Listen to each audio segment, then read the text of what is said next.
Pool Training Academy's fully online CPO course is your best choice if you're looking for a PHTA approved, professionally produced, highly engaging, convenient, and affordable way to get your CPO certification. And taking the class online is a breeze.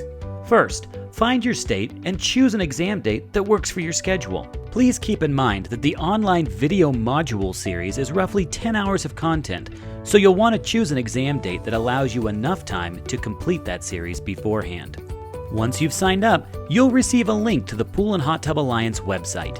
This is the site where you'll access and view the online video modules and gain access to any other needed materials for the course. Best of all, you can watch the video modules at your own pace when it's convenient for you.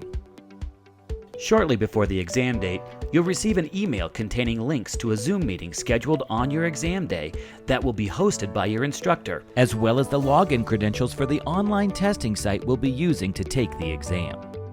On your exam date, you'll complete your CPO education by joining us via a Zoom meeting to receive the remainder of the content needed to be successful in passing the exam. Once the remainder of the education content is complete, you'll then take your exam. This multiple choice exam consists of 50 questions and is open book and open note. You can also ask your instructor via the Zoom video call for guidance as well. You must answer 37 questions correctly to pass the exam. Once you've passed the exam, you'll receive your CPO certificate via email in less than 24 hours. It's that simple. Sign up today and get a jump start on your aquatics education with Pool Training Academy.